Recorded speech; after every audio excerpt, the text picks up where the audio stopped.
However, I got much more benefits from the strict carnivore diet. Um, I'd say I got even clearer skin. I wouldn't say I necessarily got rid of any acne because that was kind of already gone, but more like the quality of my skin actually pops to the point where people in my life even commented on it, say, "Wow, you look like you've used what's it called, exfoliator or something," which I've never used before. So that was nice. Even clearer skin. Uh, I actually dropped a lot of fat, which I didn't really think was possible because I was already pretty slim. But I shed just a lot of fat across my middle, and I was like, okay, this is obviously good, but is this going to be bad for my general sort of strength? You know,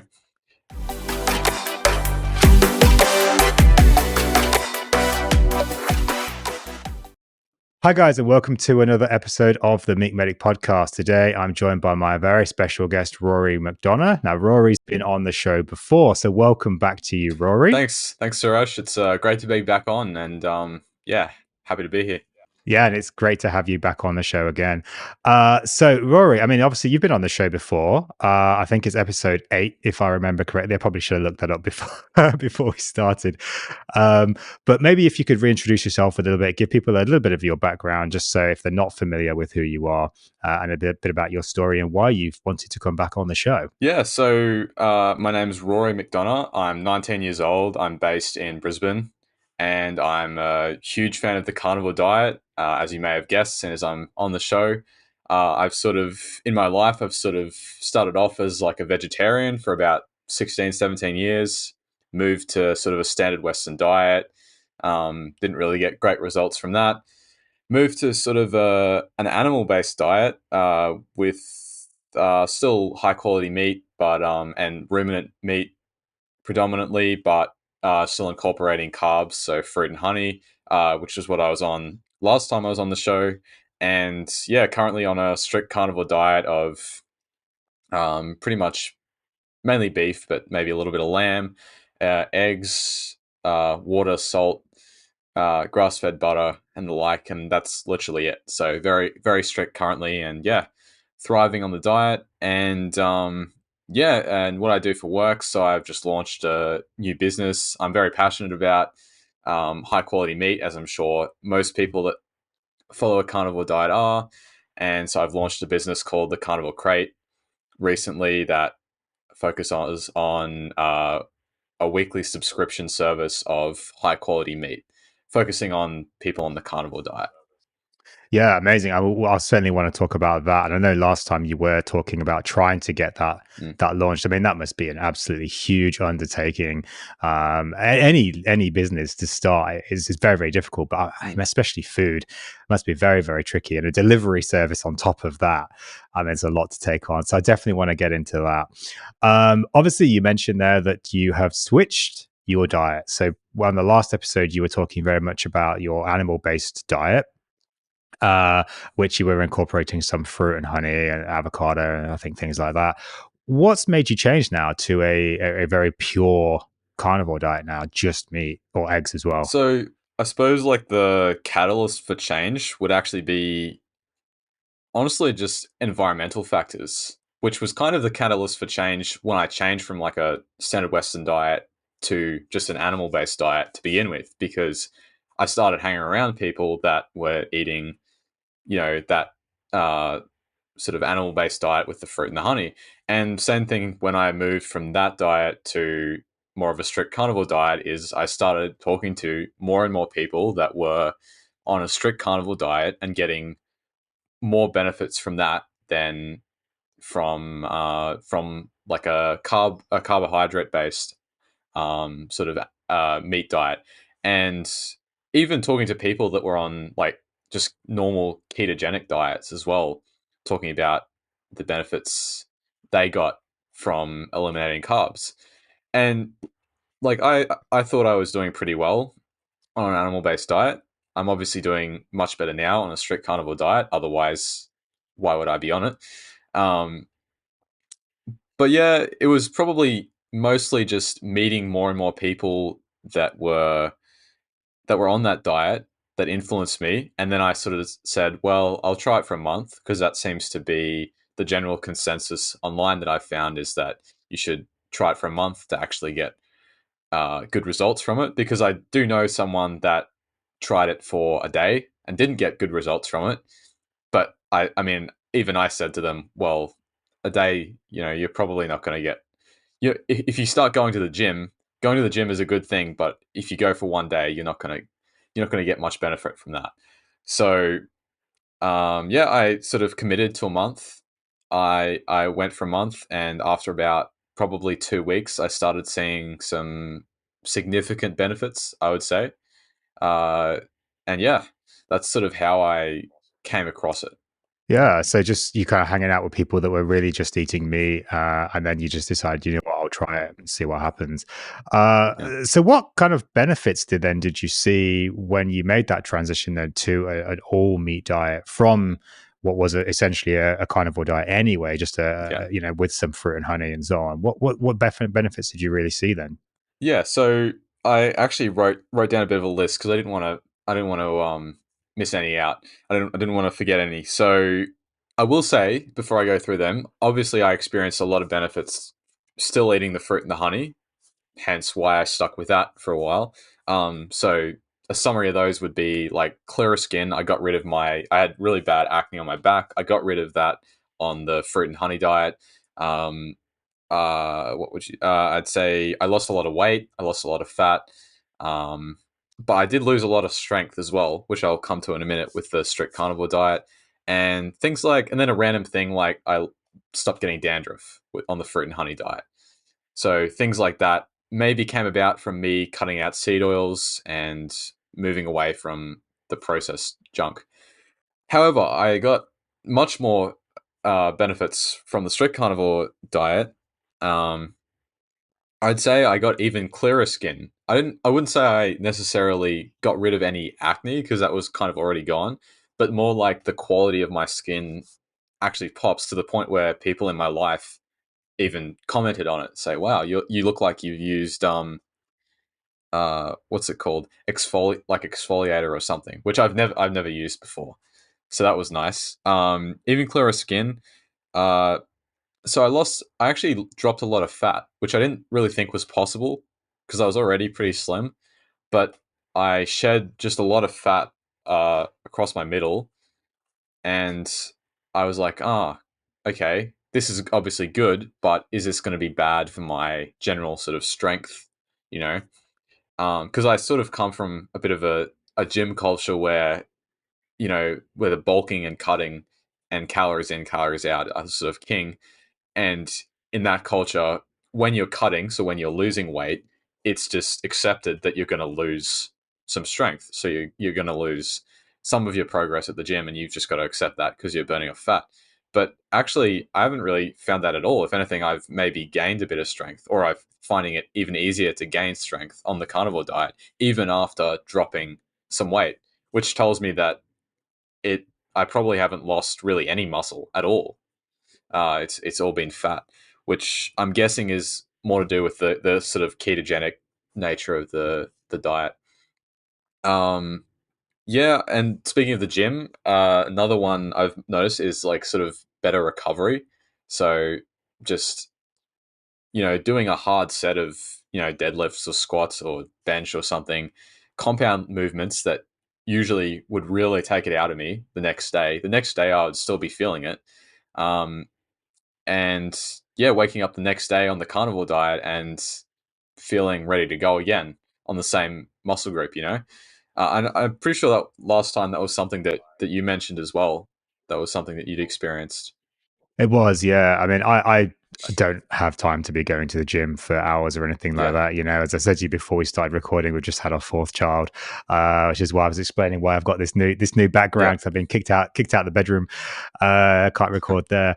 I literally get like 5 minutes a day. But yeah, I mean, I noticed, yeah, just doing like just straight push mm, ups, squats, etc. You know, like twice, 3 times a day, almost. Sometimes it's just almost no recovery time, which is yeah, yeah. incredible. No, it's actually got to the point with me where I was questioning whether I even worked out that muscle enough because I'm not feeling it. Because again, I come from the Yeah, sort of yeah. culture where that sort of gym culture where if you're not feeling it in your quads and your hamstrings the day after a heavy leg session, then you probably haven't worked them hard enough. But I am, and I'm Yeah. progressing. So clearly, there's something else going on. Mm, Oh yeah, and then mm. sorry to keep harping on the gym thing because I'm aware not everyone that's not everyone's fitness strategy of choice. But No, it's all yeah, right. I also Mm, found like an ability to sort of increase the reps and the weight quicker. So even this morning, I was at the gym. I was just doing some curls on the quad machine, and usually I try and increase by a certain amount every week. You know, progressive overload and all of that. And yeah, usually I increase by like maybe one rep a mm, week on each exercise, and then I'll slowly get better. But this week, I was like, got to the increase one rep, and then I realized, well, I still feel fine. I can keep going for like another 3 4 reps just after 1 week, which has never really happened before. Like usually I get to a point with an exercise where, I'm struggling to do that extra one rep. Sometimes I'll have to do maybe an extra a rep increase every 2 weeks rather than one week. So that's something I've noticed. And then sort of like in the away from the physical side of mm, stuff, probably my what I would say are my favorite benefits that I've got for this is things like energy. So I just feel like I can work all day, every day, and I haven't burnt out yet because I think it's just kind of accepted in our culture, and it was accepted by me as well till mm. recently that you work 9 to 5, or if you have a 9 to 5 job or whatever it is, if you run a business, and then you have maybe 2 hours in the evening where you're just chilling, and it's sort of accepted that you need those 2 hours um to relax. And I'm not saying you don't need that, but for me personally, I found that I haven't needed that at all, and I've needed that for years. I've always sort of tried to work hard during the day and then relax in the evening, but I've been finding that I do have the mental energy to accomplish all the stuff I need to in the evening. And yeah, and I think from that energy, just a lot of like confidence, like positivity, um, Mm. yeah, just general sort of mental well being, I would say. Yeah, I mean that's incredible. And that is something a lot of people that when they switch to a carnivore diet, they really do find that they are able to kind of just keep going. They're just like Energizer Bunny, just going and going and going, with just seemingly no end to their energy, and not just their physical energy, but as you said, their mental energy, their drive, their Mm. concentration. It's almost like some people call it like ADHD, but not ADHD. Like Yeah, you've got so many yeah. things going, but you're able to actually concentrate on them all. A lot of people do find. I certainly found that, and I've found I just don't need that downtime so much either as well now. So I guess there's people out there wondering, what did you actually change? Like, Mm. what did you actually take out of your diet then? Uh, Good question. So when I was on the sort of carbohydrate based diet, I was eating. I'd say it's still a great diet for people. I was eating pretty much all beef. That was pretty much the only meat I was eating. Maybe a smattering of lamb occasionally. And then I was eating fruit and honey for carbs. So I was probably eating about, in terms of the amount of carbs I was eating, I was probably eating about 100 grams of fruit a day, or as in fruit carbohydrate per day, and plus some honey that I used to put on. I used to use to season the meat actually. So maybe about 125 grams a day of carbohydrates. Uh, Not that I didn't really track it or anything, but that's what I was on, and then also some organ meats as well. Pretty much the only things that I've cut out are the fruit. Oh, and also eggs. Sorry, I forgot to mention. Yes, I used to eat eggs. Pretty much the only things I've cut out, and when I've moved to a strict carnivore diet, is the fruit and the honey. Really, that's it. Uh I've just stepped up my level of animal fat. So I've really stepped up how much grass fed butter and ghee and a smattering of duck fat as well, actually. Although I've been experimenting with the duck fat, and I've actually found that it's not as. Sometimes I seem to get maybe slight breakouts on my face after duck fat. So I'm not sure if that's correlation or causation, but um, yeah. So pretty much all I did was take out the fruit and honey and replace the fruit and honey with more meat, more eggs, and more butter, essentially, more fats. Yeah, yeah, no, I mean, yeah. Interesting. Duck fat seems to maybe cause you some like spots. That's interesting there. So you kind of just you were eating quite a bit of Mm, carbohydrates, and you've mainly taken those out now and replaced them with fats. It mm, sounds like so you're much more in that kind of ketosis probably most of the time, which may be giving you most of the benefit. mm. I'm not sure, but interesting because that kind of goes against what some people out there like Paul Saladino, Carnivore MD would say, that we need that fruit, we need that honey, we need those carbohydrates. How long have you been doing this now, pure carnivore for now then, Rory? So I believe it's about 6 weeks. It's not hasn't been long. Uh, I did I did it for 30 days, and then I had a cheat meal. So I had 2 days. It was on a weekend where I just ate whatever. So I ate, what did I eat? I just ate a burger. So it was still good meat, but I ate a burger with the buns, and I had donuts as well because I felt like a treat. Um, and I think it's interesting. One thing I sort of have been thinking about is people that sort of promote this idea of eating like an 80-20 sort of diet. Have you heard of that? Yeah, rough. Yeah, kind of vaguely. Yeah, yeah. Where it's like you 80% of the time you eat what you should eat, or what your goals are, what your goal diet is, and then 20% of the time you eat whatever you want. Now, if that I know people that utilize that diet and it helps them and they get good results out of it, and it helps them to sort of, because obviously 80-20 is better than junk food all the time. So obviously that's a step up. But for me personally, I have never really found that useful at all in any diet, because I find that 80-20 for me starts slipping to 75-25, and then it becomes 70-30, and then all of a sudden I'm pretty much just eating a standard Western diet. And Yeah, I've tried that before. So I've actually found um, almost more freedom, paradoxically, from restricting the diet even more. Uh, and yeah, so yeah, anyway, back to the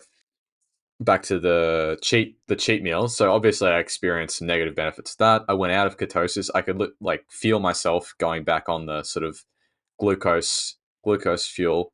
And obviously, I wouldn't recommend people eat donuts, but that was just my sort of celebration of ending a month of that. I don't really have any intention of doing that again, to be honest, because I just feel so great at the moment. But I did want to see what kind of impacts that would have. So yeah, went about 30 days on the diet, 2 days off, and then I've been about 2 weeks since then, just on the diet. yeah. I think that's important though to kind of get a sense of what food actually does to you.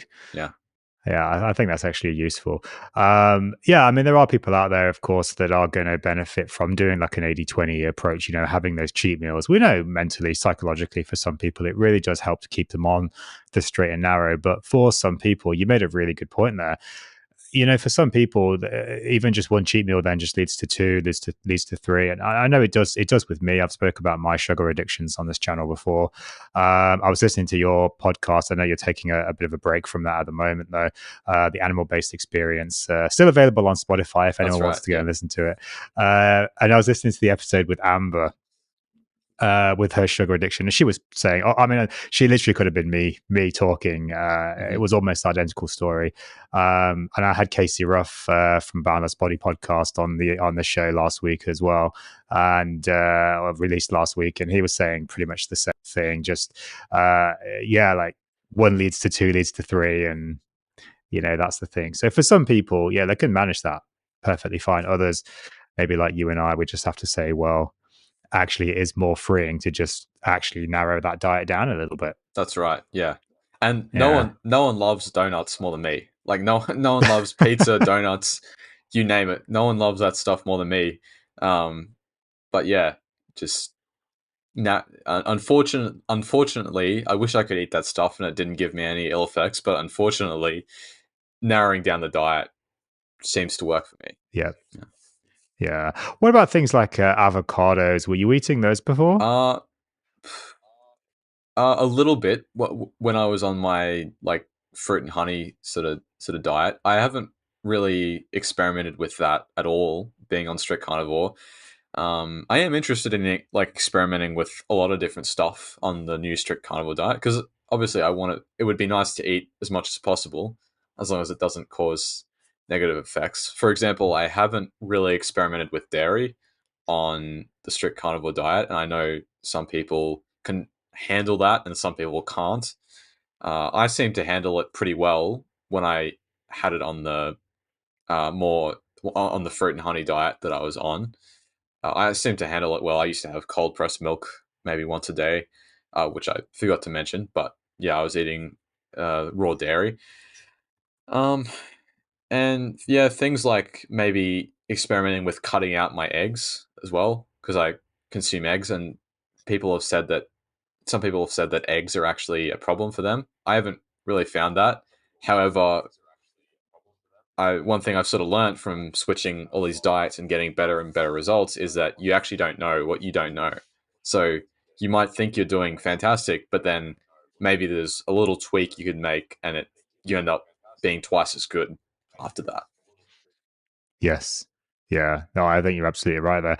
I was just wondering, and I guess other people out there listening to this or watching this on YouTube are going to be wondering, what it was that you took out that's really made that difference, And I mean, do you think it's the sugar that you've taken out? Do you think it's the fats that you've put in?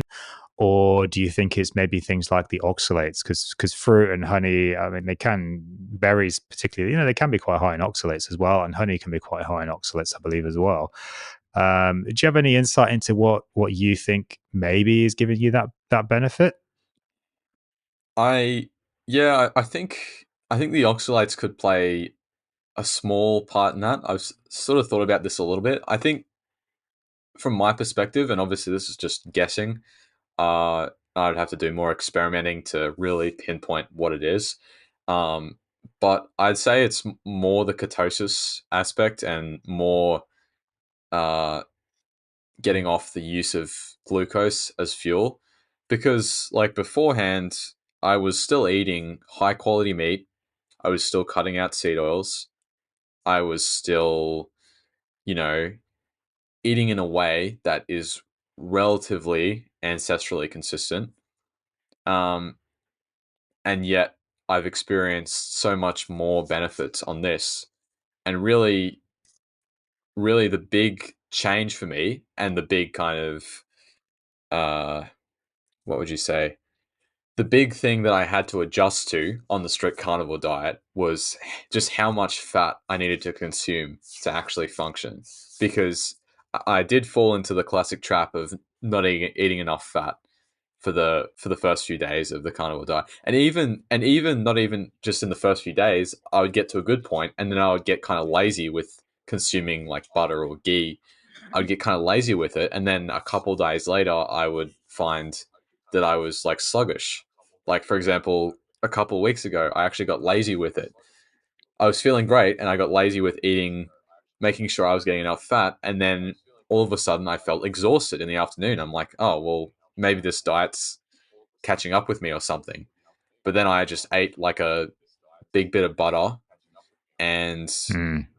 the next day I was great. I was perfect, and I've been great since then. So I think it really is that ketosis aspect, which I've always been not skeptical of, but it is a controversial topic in the sort of mainstream health sphere. Like even you mentioned Paul Saladino before.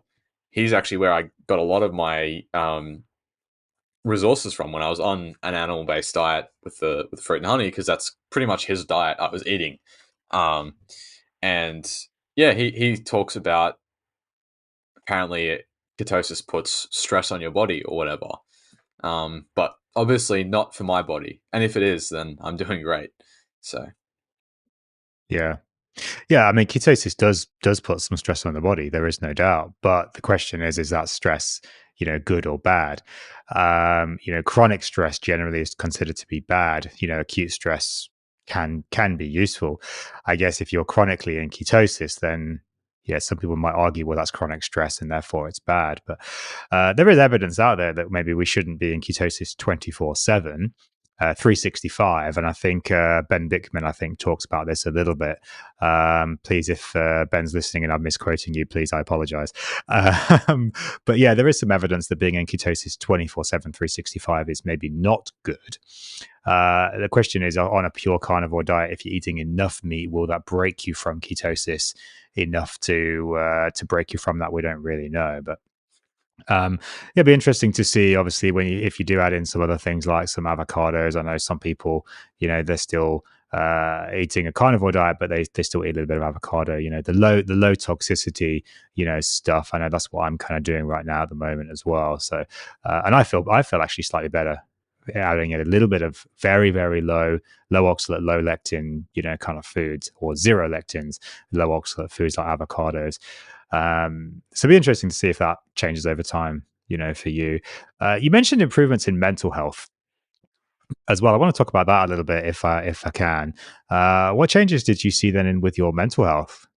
well, I think it mostly stems from the sort of energy boost that I've mentioned before and the ability to go all day, every day. Um, and just to say, like, I'm not saying everyone should do that. You don't have to, obviously, if you got families and friends and that, spend time with them, have some recreation time by all means. But I think my ability to do that now, at least so far, um, to me, my theory is it's kind of boosted my it feels like it's boosted both my dopamine and my serotonin simultaneously, where I'm just like overwhelmingly positive about life, all aspects of my life and all Mm, aspects of the people I care about's lives. It's just I'm doing the same stuff, but it's so much easier to do everything. You know what I mean? So I think mental health hmm wise, that almost like a more positive outlook on life is how I would describe it. Yeah. Yeah, a lot of people do find that. I certainly found that when I switched to carnivore. My wife kind of famously just came back one day and said to my wife, "Right, I just want to like sell the house and buy a farm and just like, just like I just want to totally change my life." I still kind of want to do that in a way, but no, that's really interesting. I guess all of this is probably helped you actually to start to really launch this business. Let's talk about that a little bit. So it's Carnivore Crate, carnivorecrate.com. I'll be sure to put links in the description for the episode. Tell us a little bit about the Carnivore Crate then. Yeah. So I'm very fortunate to be able to start a business about something that I'm actually passionate about. I think a lot of people, especially a lot of young people like me, I'm only 19, a lot of young people like me that get into the sort of business entrepreneurial kind of space, they go for something in e-commerce and they go for products that random products that they're drop shipping from China or whatever that they don't really care about. They don't really care about the issues, and as a result, they don't really care about the customers. So I know every business says they care about the customers, but I'm fortunate enough to do something that I'm actually selling high quality meat, which is something I'm really passionate about. And as it might be coming across in this interview, I'm super passionate about the benefits that this diet has given me. So the Carnivore Crate, currently we offer one product. It's only just launching. We offer our beef box. So it's literally just a box of beef. It's around 5 kilograms of beef, and it's a subscription service. So it's delivered to your house or whatever delivery address you choose every week. And yeah, it's about 5 kilograms of beef, which seems to be about the amount that most people on a strict carnivore diet or an animal based diet seems to be about the amount of meat that they need to consume per week. And obviously, as time goes on, that might be something we adjust. Might be different sizes of products that come out. But yeah, for now, that's what we've got. We've done a few free trials, and so far the results have been overwhelmingly positive. We've just launched properly last week, so the first order is coming through, and really want to turn it into not just some kind of business where there's no connection between me and the business and the customers, but also I want to turn it into something where we really share that same love for grass fed, grass finished, premium quality meat, and not just the meat itself, but the benefits we've received from it. Yeah, I mean, sorry, I need to make a correction there. It's thecarnivorecrate.com, not carnivorecrate.com. So I'll make sure I put the correct information in the item description for the episode. So thecarnivorecrate.com. Yeah, I mean, I know you were talking about this on the last episode when we got you in. You were starting to look at this business. So I'm really glad. I'm really happy for you that you've managed to launch this. I mean, at 19, I mean, that's a huge undertaking, as we were saying. Do you think carnivore diet has helped you to get this off the ground? I mean, obviously, yes. Look, you're passionate about this. Of course, it sparked your interest in this. But do you think you would have been able to do something like this if you weren't following carnivore diet? Um, I think it's definitely. Oh, it's 100% helped. I think I would have been able to do it, but I think definitely not to the same level, and definitely not as quickly as I have done it. And not as like I mentioned, the sort of my productivity has gone up since being on this diet, so that's allowed me an extra maybe 3 or 4 hours a day that I can spend focusing on the business and the customers, and making it as good as possible, which is should be the goal of any business. Um, yeah, and I think hopefully my positivity that's I've mentioned has sort of come from the diet. Hopefully, my positivity and my enthusiasm for the business comes across, which I think would help. Um, yeah, I think it's definitely helped, and I also think going on a strict carnivore diet has actually helped me understand what my potential customers would want better, because that's ultimately the goal, is to know what people want and then give them what they want. Yeah, Yeah. absolutely. That's the goal of any business. Certainly, what my YouTube coach keeps telling me. Yeah, yeah. Who is your avatar? Who are you actually trying to make videos for and actually Yeah. cater to that Yeah. audience? I mean, certainly you mentioned a few times about really high quality meat. I see on your website here you're sourcing them from Mm. Mullaney beef, which is known to be a very high quality Yeah, source. yeah, no, and they're great as well. Mullaney great. They're very what would you say, very responsive, very positive in their messaging. So I highly recommend, even if you don't go through my business, they sell it in bulk.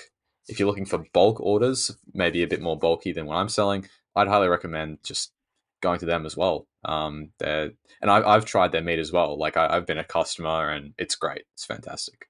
Yeah. Yeah, it's definitely good meat. And Maleni's a really nice part of the country as well, up in Sunshine Coast. It's Mm. really nice. Are you doing anything else other than beef at the moment, or is it just focusing on beef at the moment? In terms of products, yeah. No, not yet. There's definitely coming down the line. I'm aware not everyone spends their whole waking day eating beef like me. Um, I'm sure people would be interested in lamb options, pork options, even non-food options, like different things that people maybe products for people starting out on the diet, maybe like information products like that could be something we offer down the line. But yeah, currently I really wanted to focus on one product and getting that as good as possible for people, because sort of the alternative that I saw to that is putting my energy in two different products or three different products that would be substandard rather than one product that's really good, Yeah. hopefully. No, I think that makes absolutely perfect sense. So talk us through how it works then. So it's a weekly subscription. Yeah, so every week we deliver to your nominated delivery address, whether that's your home or another place. Um, I should mention, currently, since I'm based in Brisbane, we only deliver to the Brisbane, Gold Coast, Sunny Coast areas. Uh, if you're sort of on the edge of that, we do kind of lean towards delivering further, but obviously we're not going to deliver to Sydney or something like that. If anyone's listening, unfortunately, I wish we could, but currently no. Hopefully in the future.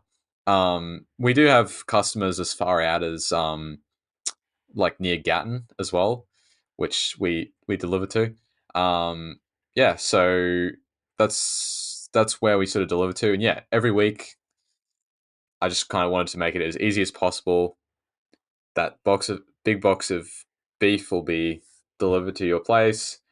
You can stick around. We can chat about the state of the world if you want. Um, if not, enjoy your box of meat, and that'll just happen every week. Yeah. So what kind of products are you actually selling then? It's beef, Yeah. obviously. Oh yeah. Yeah. But like mince, sausages, steaks. What is it that people are getting then? All of the above. So it's actually it'll be slightly different every week. What's in the boxes? So every week there'll be mince or sausages, as well as a variety of different steak cuts. However, we are semi customizable, where if there's a particular thing that you really like and someone else hasn't claimed it yet, we can make sure that that one's in your box. And if there's a particular thing that you really don't like, that's fine. We can give that to someone else, and you can have what you like. So yeah, a variety of things. So we got mince, sausages, the usual steak varieties: rump, eye fillets, Scotch fillets, ribeyes, Y bones, T bones. We also offer, if anyone has a dog or similar, we offer like dog bones for them to chew on, and that's absolutely free. If you have one, you can just message us, and we'll chuck those in there for free, just so that your pet can experience the carnivore diet as well. We want to get as many people on the diet as possible, even pets.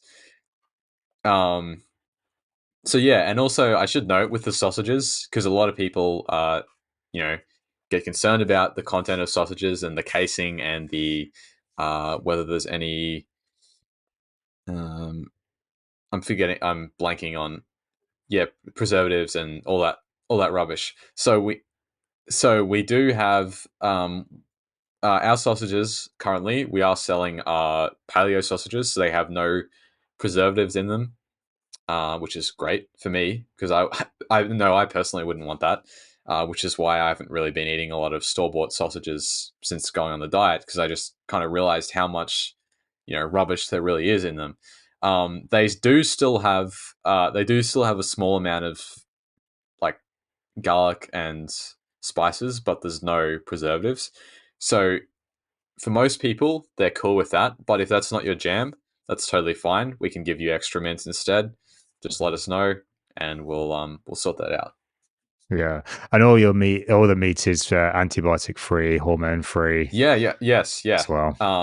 Yeah, it's completely antibiotic free. It's hormone free. It's actually vaccine free for anyone concerned with that. Yeah, Okay. yeah, Yeah, there's some people certainly are concerned around that. I don't want to get too much into vaccines, yeah, but yeah. No, I get that. YouTube will Yeah. ban me. They've got a new Oh, policy out really? now. They cracking down on medical stuff, so got to be a little bit careful. But yeah, they are Mhm. vaccine free. Then, if anyone is interested in that with their meat, and you can pay with Bitcoin. I'm Yeah. seeing here So as well. actually, a common request was whether you could pay with Bitcoin. Turns out a lot of people in the Bitcoin realm are actually carnivores as well. So I wanted to offer that. Wanted to offer to people to pay in as many ways as possible, whatever way they feel comfortable paying. Yeah, and I should mention as well. Currently, we are sold out. So unfortunately, so if anyone was wanting to buy one, we do have a wait list open. So if you wanted to jump on there, you can jump on the wait list, and you'll be first in line to get the next round. And if you jump on before, I believe it's on the website. I think it's September 30th.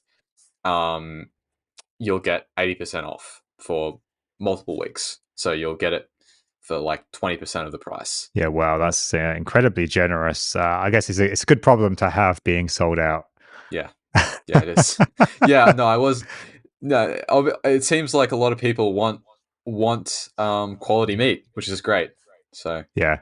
Oh, there's definitely a market out there yeah, for sure. So I'll have to check it out, and yeah, yeah, we'll discuss privately. yeah, yeah. I guess so you're sourcing the meat from Mulaney. You're not hunting it yourself. I No. see your bow in the background there. Yes, yeah, no.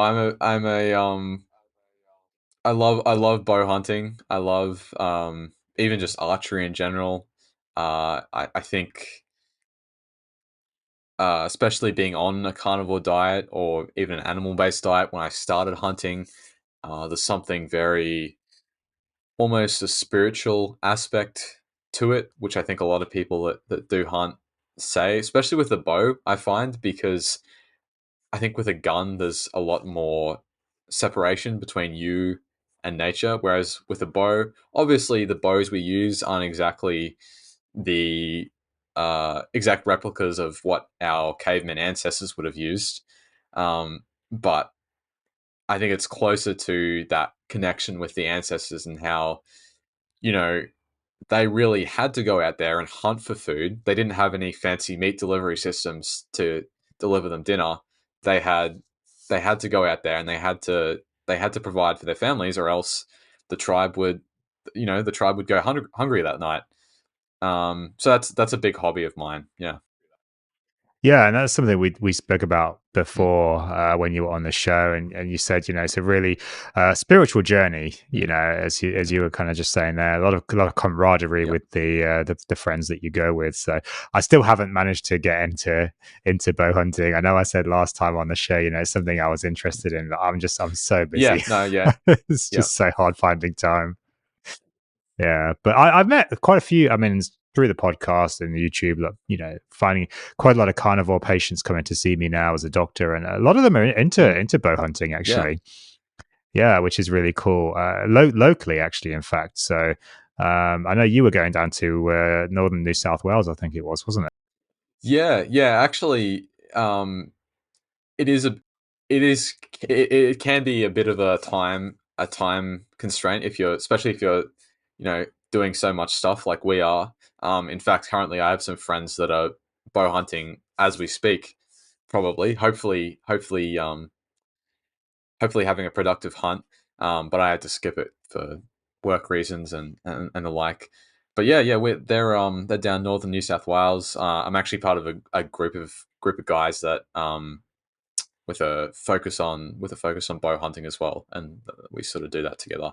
But yeah, I think it really is increasing as a bit of a hobby, because I think in general, things like bow hunting, things like sort of survival prepping, have increased because we kind of live in an environment where everything's sort of provided for us, really.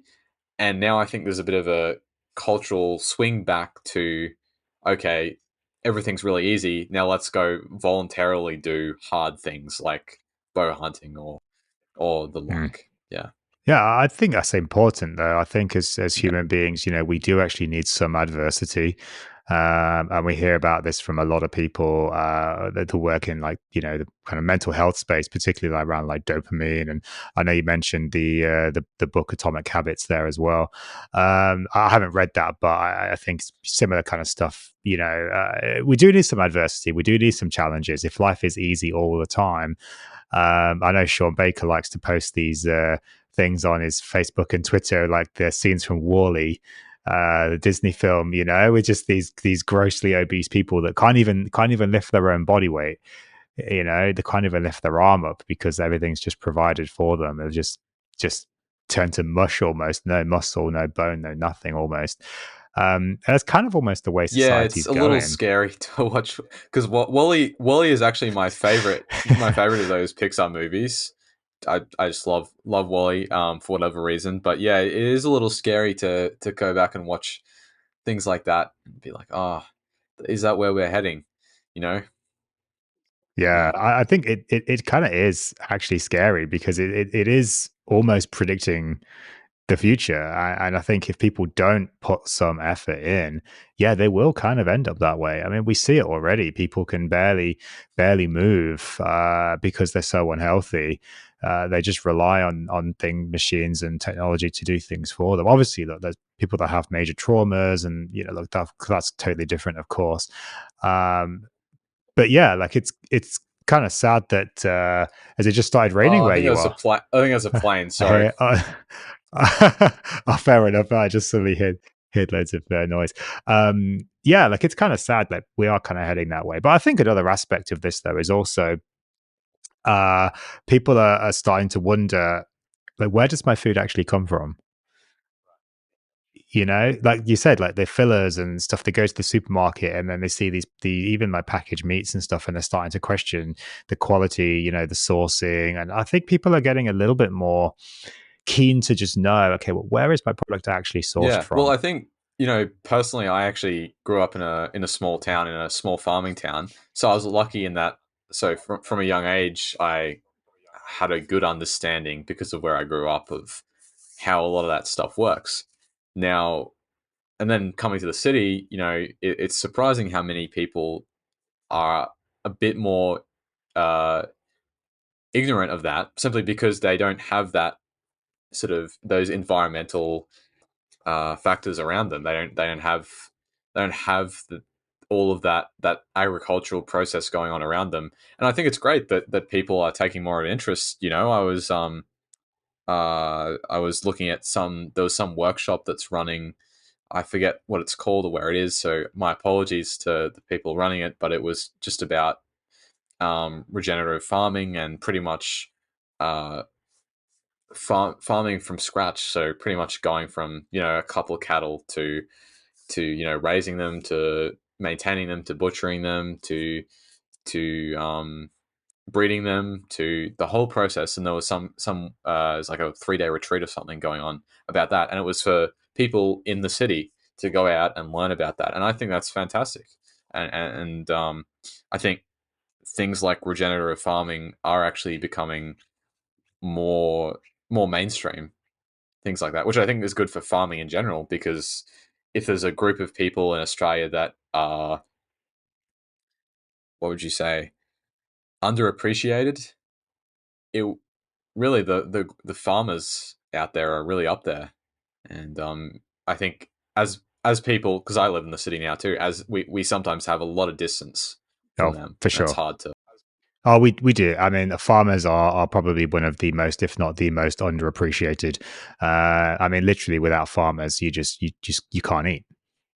If it doesn't matter like what us doctors are doing, and like there's if you can't eat, you die. Like, this doesn't matter what your health is otherwise.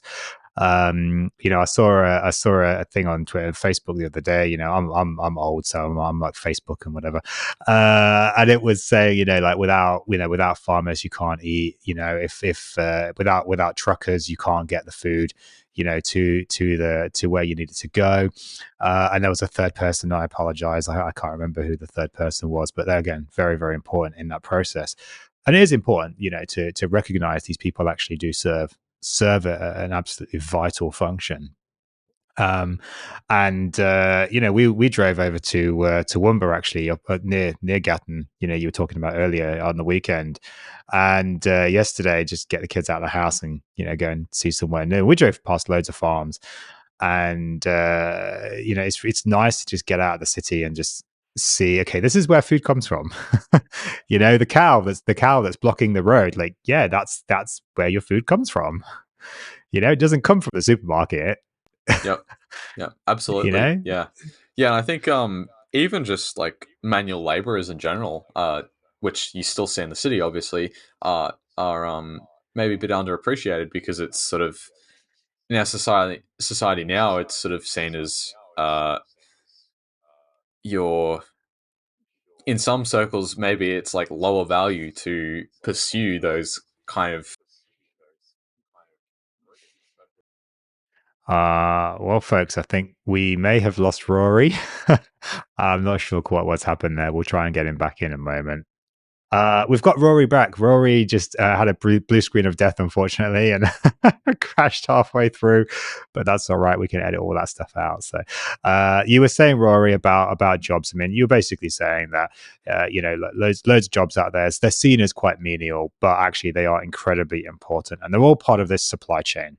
Basically, is what we were saying. From farmers to the people that eat them, and everybody in the middle, which is super important. Yeah, and I think during, I don't want to flag your content for any reason, but I think during COVID, I think we really saw that because with the sort of disruptions in the supply chain, because of because it's people like that, that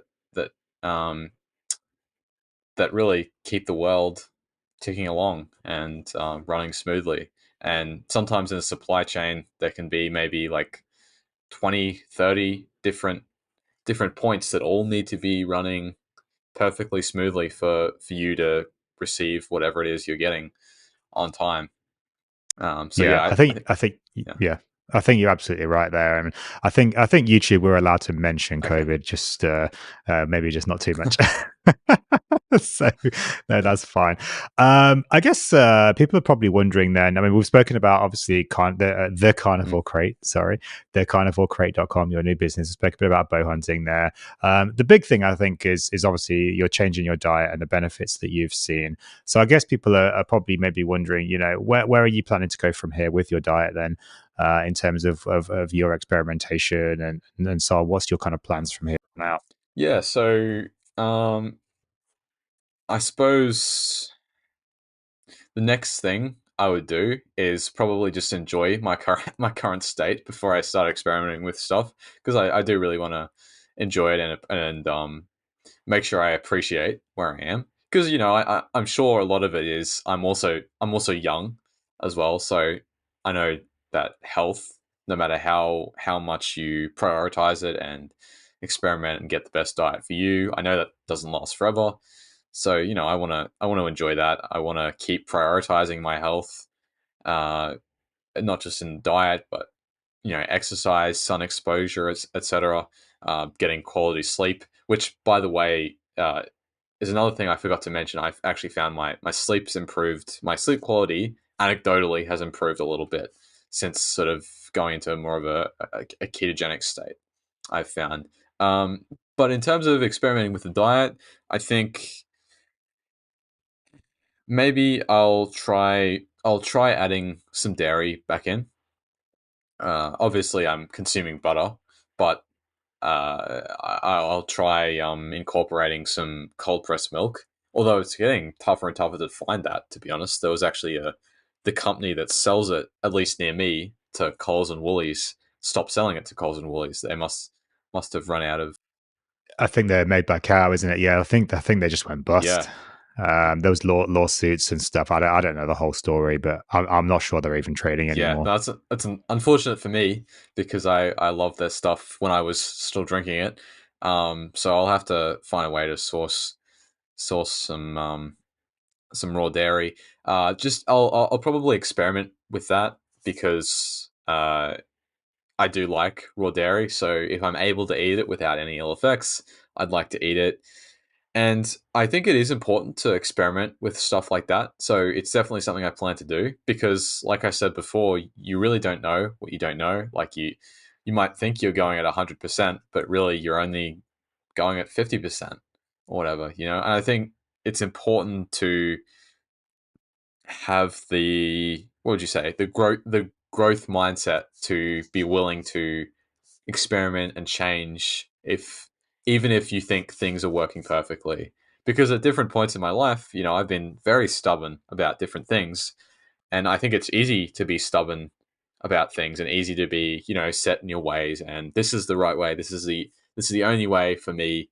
Uh, and by doing that, you can often lose out on even more benefits. So yeah, probably just experimenting with adding stuff in, like the dairy. Maybe I'll experiment with taking out eggs, although that might not be that cost effective personally, because eggs are quite cheap. Um, but Yeah, yeah, yeah. I mean, yeah, eggs are relatively cheap here in Australia. I mean, certain parts of the world, I know America has issues with eggs, being grossly expensive now. So some people are probably watching this going, yeah, eggs are not cheap. So sorry, some yeah, in some parts Australia, in Australia, they're still yeah, pretty cheap on the whole. So it's pretty decent quality on the whole. I mean, speaking of milk, I mean, look, officially, raw milk is not recommended.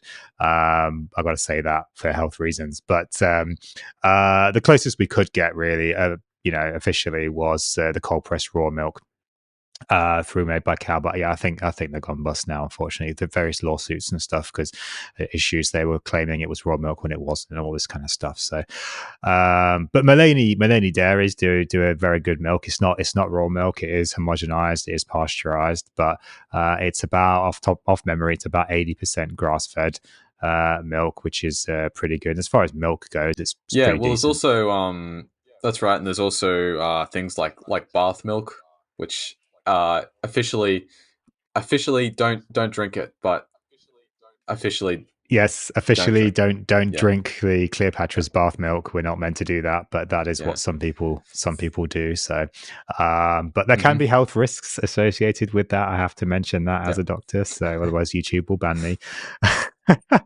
So, is there anything else that you wanna mention, Rory? We've been talking for about an hour now. I'm conscious of time. Is there anything else that you want to mention that we Um, haven't spoken about at all? suppose I just like to say I've sort of plugged my business enough. I don't need to keep harping on about that. I am part of a group that does the bow hunting I mentioned. Um, I think bow hunting can be, maybe you look at the cost of some bows and all the gear and going on a hunt, and you think it's quite, costly, and it can be. But if you're interested in, just learning some stuff for free, um, and joining up with a group of like-minded men who are passionate about improving themselves and getting stronger physically and mentally, then I am part of a group, a brotherhood actually, based in Brisbane. If you're willing to join that, so I'm sure I can leave you with a link if anyone's interested in that. If you're in the Brisbane area, um, and I'm also part of a small business that runs like these spirituality events on the Gold Coast every month, called Soul and Soul. Um, Myself and a few friends, we run like meditation, breath work, um, also a bit of a diet and health segment for people, just to focus on improving people's sense of community and tribe and togetherness, because I think that's really important, and it's something that we're losing in the current age of internet friends, which are great, but also having that personal connection is something we lose. So that's my plugs for the rest of it. But yeah, that's about it. Yeah, and I'll make sure to put all the links Yeah. for those in the description below. Send them over to me, and I will put them all in the description. How can people find you on social media? The Carnivore Crate, obviously your website. Just let people know how they can Yeah, find you. so we don't have any social media for the Carnivore Crate yet, because to be completely honest, I hate social media in general. But if you'd like to see the stuff I'm doing, you can follow me on Instagram at Rory McDonagh. So just my name without the GH on the end. So just how my name's pronounced, really. Yeah, that's pretty much where you can find me. Yeah, and then thecarnivorecrate.com Yes, is the yes. website as well. So I'll make sure to put all of those in the episode description. Well, thank you so much for coming on the show today, Rory. It's been an absolute pleasure talking to you again and catching up. I think it's been almost 6 months or so since I spoke to you last. So it's been really great talking to you again. It's been great listening to your journey through your carnivore diet, your experimentation. Hopefully that will give some people out there some inspiration if they are still having a few issues, and they're wanting to just make a Yeah, change. absolutely. Yeah, it's fantastic to be back on, and yeah, thanks for having me. Oh, no, you're very welcome. Thank you, everyone, for tuning into this episode of the Meat Medic podcast. And thank you, Rory, for coming on the show. Take care, guys, and we'll see you in the next episode.